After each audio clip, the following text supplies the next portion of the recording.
as a disclaimer, the information presented in these speeches is not accurate and should not be assumed to be accurate. The assignment was to present a speech in an attempt to instigate change. They were not required to do accurate research regarding the issues. So please keep that in mind as you're watching. Thanks.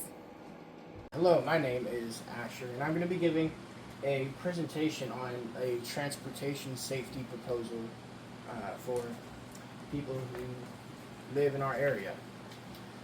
So the first thing I'm going to do is I'm going to hand out these little pieces of paper, and they've got kind of like a list of the questions that I'm going to be answering in this presentation.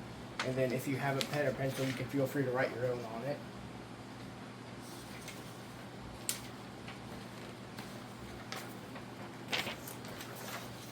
Okay. So,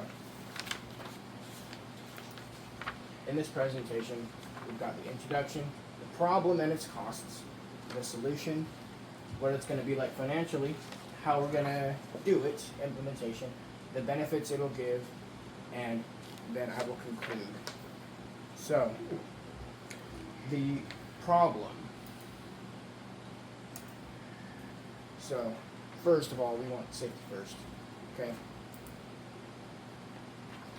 Okay, the problem and its cost. Residents cannot safely leave the neighborhood, and the reason why is because of terrible road conditions, okay?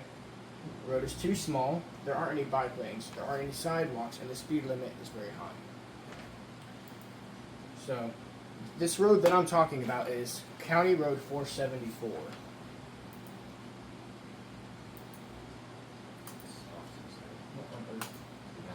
Okay, sorry.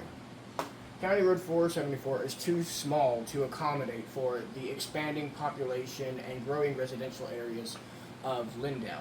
It currently has 3 residential neighborhoods branching off of it, and the road has not changed since we moved here, okay? And that's a problem because it makes travel very dangerous, especially if you don't have a car, because the speed limit on that road is very high. So if you want to go ride a bike to your friend's house, who lives in another neighborhood or something, you have an issue because it's a very fast road, and there's no bike lanes, and there's no sidewalk, there's nothing, it's a 2-lane road, okay? So that's the issue. This is the solution that I am presenting. Okay, solution number 1, a lower speed limit. I expect that the price is going to be pretty low because all you got to do is make a new sign and put it in. And it'll benefit the city of Lindale and its residents by keeping its residents safe. And if the residents of Lindale aren't dying, then Lindale is doing well. Okay, we're going to cover also the employees needed to make all these things happen, but I'll get to that towards the end. And when we want to do it, we want to do it as soon as possible because this is an issue, and if we wait too long, then that third really big neighborhood that's getting built on 474 is going to be built, and then there's going to be people moving in. And when those people move in, that's going to mean that fixing the road is going to cause a greater impact on the people who live here because it's a change that more people are going to have to endure. If it's the same way when somebody moves here, if it gets changed before someone moves here and they move here, then it's not going to affect them as much. It'll only affect the people who are already living here. But they won't have as much of a difficulty transitioning because there will be no transition other than they're moving into Lindale. Okay. Number 2, add bike lanes and sidewalks. Now, this is going to be a lot more expensive because you got to get concrete and you got to get workers to design and actually build these bike lanes and sidewalks. And if you're going to do it just on 474, you need to do it for the rest of Lindale because there's no bike lanes anywhere in Lindale, and there's only sidewalks in downtown Lindale. So if we just build bike lanes and sidewalks on 474, that's not going to be very useful because once you get off 474, there's going to be no bike lanes and it's a big road. Okay? So you're advocating for citywide bike lanes and sidewalks. So that's another fix that couldn't happen, but that's kind of an expensive one. Like that's going to be probably several years of work. Okay? And then this solution is where it meets both parties. It's cheaper and it also gets the job done. And it's to widen 474. And so it's going to be a little less expensive than this. It's still pretty expensive though. And it's going to also benefit the city of Lindale and the residents. Okay, and also, again, we want to get these changes done as quickly as possible because once people start moving into that new neighborhood, that road's going to get a lot more busier, and instead of inconveniencing like maybe 100 people, you're going to be inconveniencing probably like 1,000 people by doing all this road work. Okay. So, as I've written down here, you may look, it says lowering the speed limit is the easiest but least effective fix for this issue.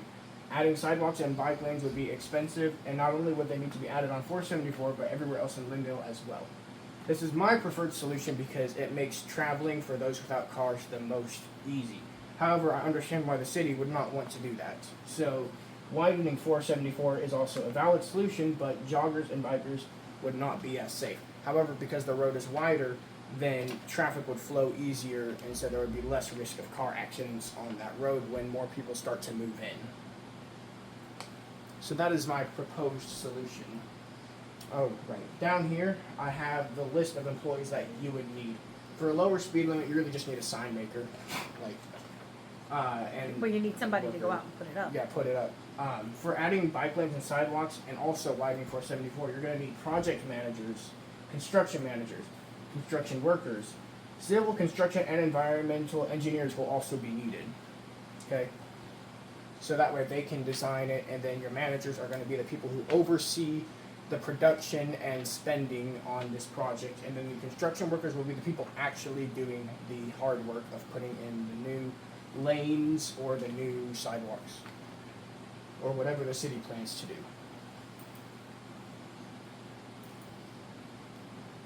Alright, so financials. This is the part where I'm going to bring up a little bit more specifically on who we need to do this job and who and how much they charge, okay?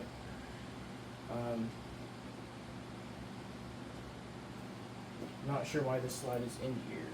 There we go, that's what I want. Okay. Sorry, I must have forgotten to remove that other slide. This one, Why is it in Spanish? I don't know, actually. Don't worry.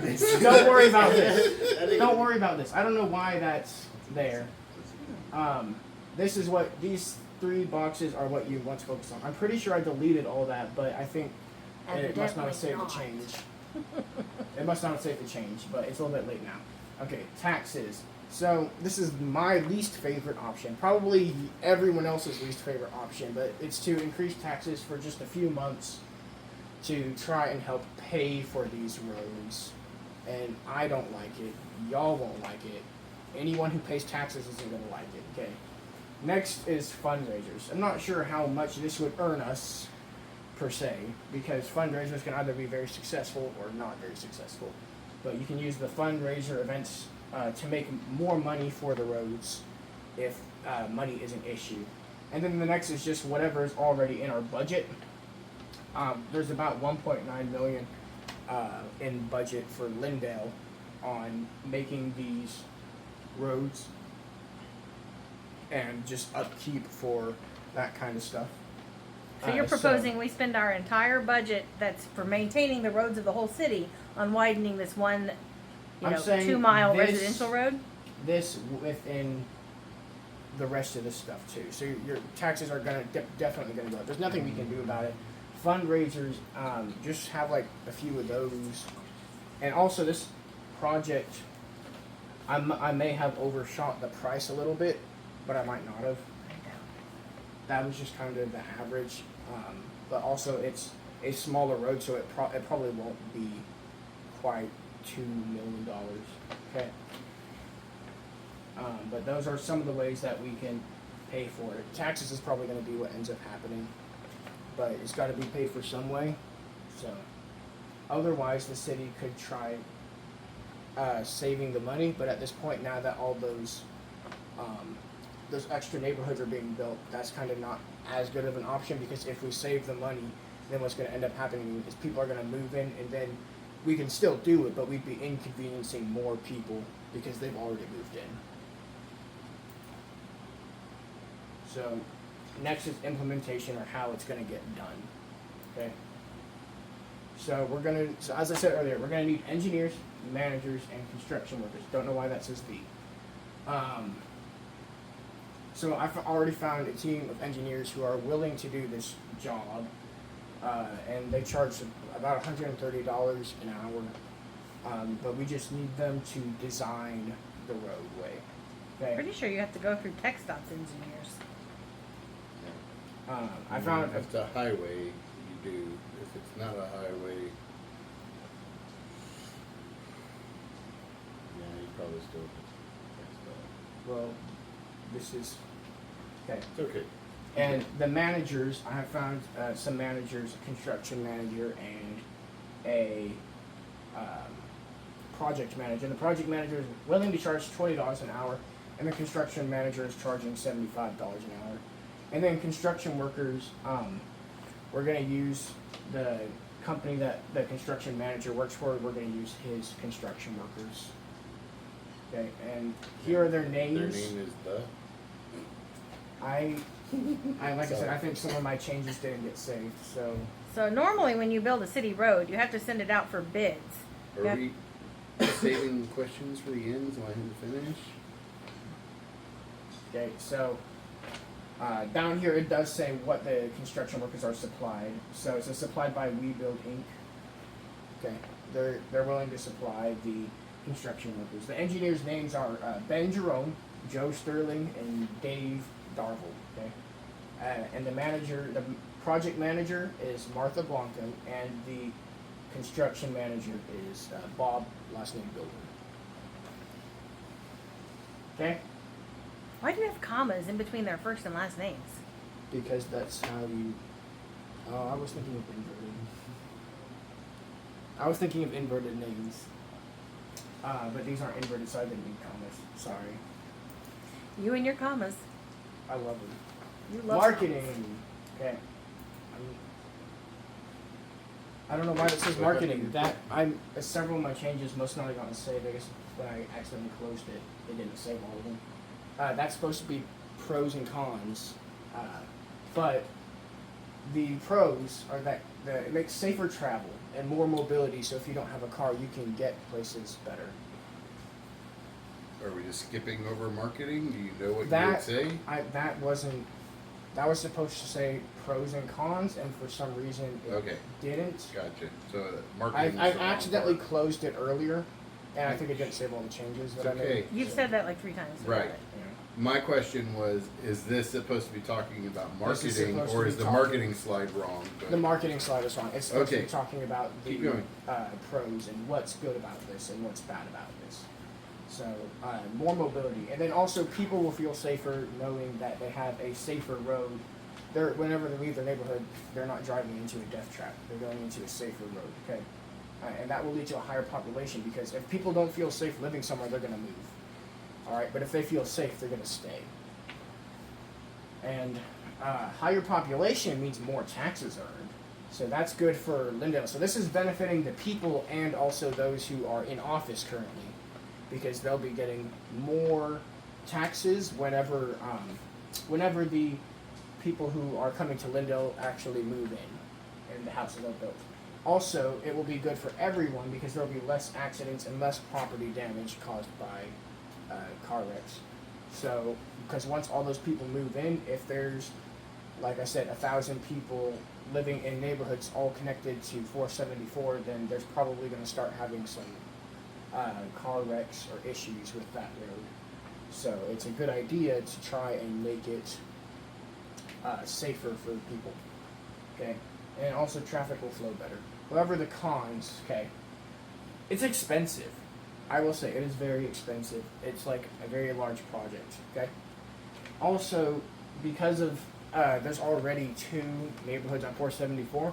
In order to expand it, you would have to expand only sections of the road at a time. So you would have to, because otherwise people would be trapped in the neighborhoods, and you don't want that. So you'd have to expand in between where the neighborhoods meet and where the neighborhood intersection is, and then where it goes from the last neighborhood to Jim Hogg. You'd have to expand those pieces of roads separately, which could be difficult, but you don't want to leave people trapped in the neighborhood, so.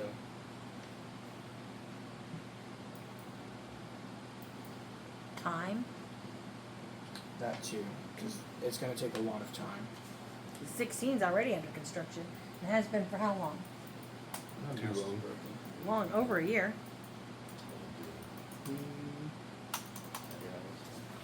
All right, well, they the mouse finished isn't working, our so I'm just side. gonna push this. Say your last They name. finished. It's not my last slide. There we go. All right. Thank you for joining me for this, for my presentation. Y'all have been a great audience. Hello, I am Levi Brohard. Today I'm going to be talking about the plight of obesity in American youth before the School Board of Austin Elementary. Researchers have found a correlation that is, between child obesity and children who go to public schools. This is likely due to the amount of sugar in school lunches, which are regulated by the Texas Department of Agriculture. My goal is to have this board officially bring this issue before the Texas Department of Agriculture. Thank you very much for your time and your full consideration of my points.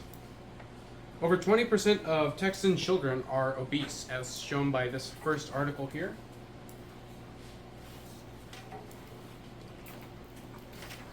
If you'll direct your attention to the last paragraph. We should. I didn't print myself a copy, I'll just take that with you. I meant to do that. Okay. If you'll direct your attention to the last paragraph, some of the state regulations that could have contribute to this decrease include requiring licensed early childhood education programs to make drinking water available to children, schools requiring participation in physical education, and funding for healthy food in schools. If you'll direct your attention to the top, as of 2019, the obesity rate for 10 to 17-year-old children is 20.3%, and among high school students, these numbers have increased significantly.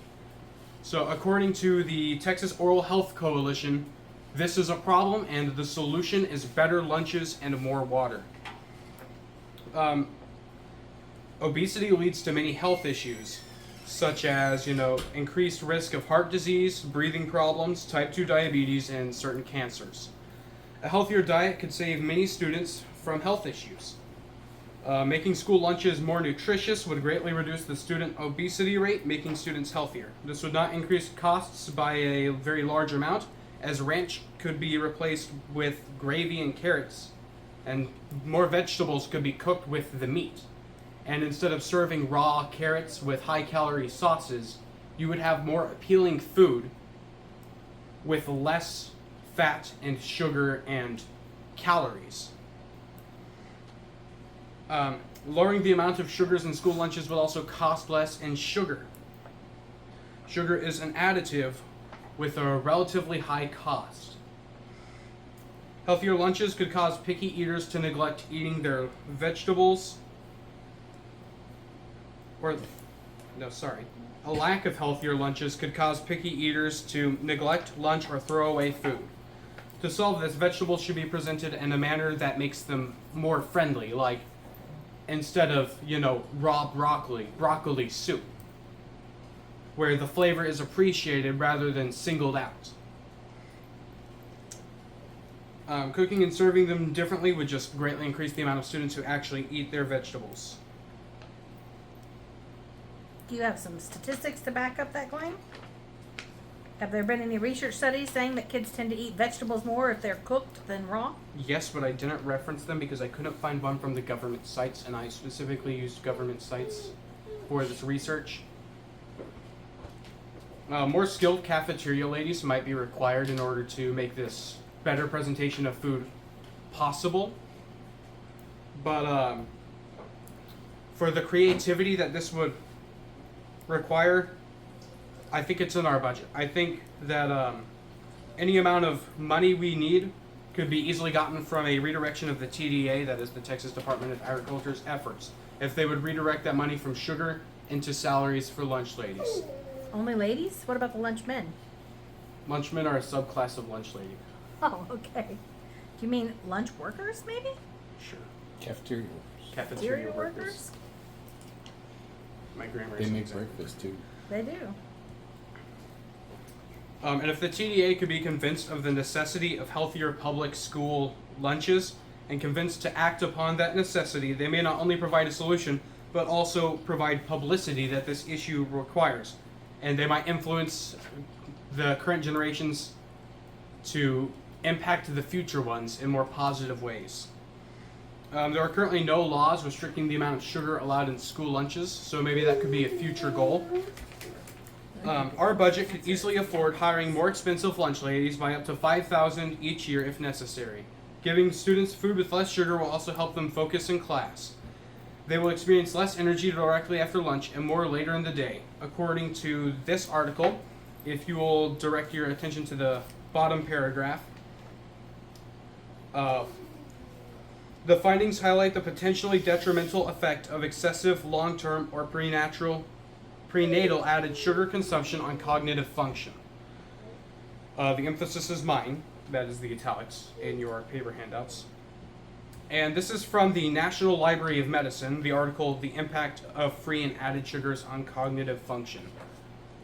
So that's just a study showing that the more sugar that kids intake, the less they will be able to focus throughout the entire day from the point of consuming and to the sugar crash. Changing students' diets could reduce the number of angry parents who want to sue the education system to decrease sugar usage. And lowering sugar content and making vegetables more appealing in lunches would greatly increase the health of students. Please vote today, right now that is, on whether you will present this issue to the TDA. The future of Texas's children is in your hands.